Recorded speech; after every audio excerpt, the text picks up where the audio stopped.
চট্টগ্রাম নগরীর চকবাজার ও লেহা মসজিদের বিপরীতে তৃপ্তি হোটেল অ্যান্ড বিরিয়ানি হাউসের শুভ উদ্বোধন করা হয়।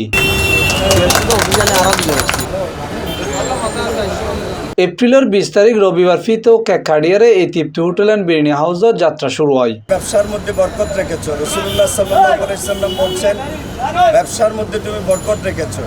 আয় আল্লাহ, এই তৃপ্তি হোটেলের আজকের উদ্বোধনী অনুষ্ঠানে তোমার দরবারে হাত তুলি। উদ্বোধন অনুষ্ঠানত উপস্থিত আছেন চট্টগ্রাম মহানগর বিএনপির যুগ্ম আহ্বায়ক শওকত আজম হাজা, সাবেক কাউন্সিলর ও বাংলাদেশ জামাত ইসলামী চট্টগ্রাম মহানগরীর সাংগঠনিক সম্পাদক অধ্যক্ষ শামসুজ্জামান হেলালি, চট্টগ্রাম মহানগর বিএনপির যুগ্ম আহ্বায়ক শিহাবুদ্দিন মুবিন। চকবাজার এলাকা যেহেতু স্টুডেন্ট বেশি ব্যস্ততম এলাকা, আর চাই যে সচ্ছসম্মত খাদ্য যেন আর পোয়াশা আর মানুষজন হাইতে পারে, ইয়ানে আর কম মূল্যে অল্প দামে ইয়ান আর প্রত্যাশা।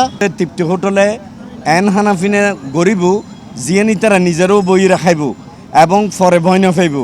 আর সাইডে আর ফসল আর ছাত্রছাত্রী হল পথচারী হল যারা এই হোটেলত মধ্যে হানাফিনা খায় তারা যাতে সুন্দরভাবে ইতুন হানাফিনা খাইতে পারে এবং এন তেল ব্যবহার করিব, জিন ভালো তেল ব্যবহার করিব, জিন মানুষের ফেটত থন জামিলে নইলে জিনিস ব্যবহার করিব, কোয়ালিটি জিনিস দিব, মানসম্মত এবং দামও হমরাইব। এই সময় আরো উপস্থিত আছেন মহানগর জামাতের যুগ্ম সম্পাদক মুর্শিদুল আলম চৌধুরী, চট্টগ্রাম মহানগর বিএনপির সদস্য মশিউল আলম স্বপন, চকবাজার থানা জামাতের আমির আহমদ খালেদুর আনোয়ার, সদরঘাট থানা বিএনপির সাধারণ সম্পাদক কাউসার হোসেন বাবু, চকবাজার থানা জামাতের সাধারণ সম্পাদক অ্যাডভোকেট সাইদুর রশিদ। উদ্বোধন উপলক্ষে এপ্রিলের 20 তারিখ 23 তারিখ পর্যন্ত থাকব 10% ডিসকাউন্ট। নগরীর ব্যস্ততম জায়গা শিক্ষার্থী অক্ষরলে থাকব বিশেষ ছাড়ও।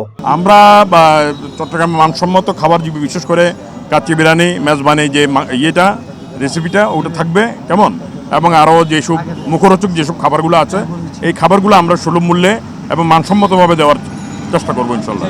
আমাদের এখানে যে একটা ছাত্রীদের একটা জোন, একটা শিক্ষা নিবাস এলাকা, যাতে করে সবাই এখানে অল্প পয়সার মধ্যে অল্প টাকার মধ্যে ভালো খাবার পায়, আমরা সেই চেষ্টা করব।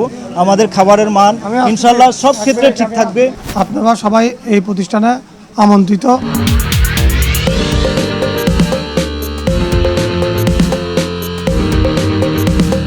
C+ TV Chittagong.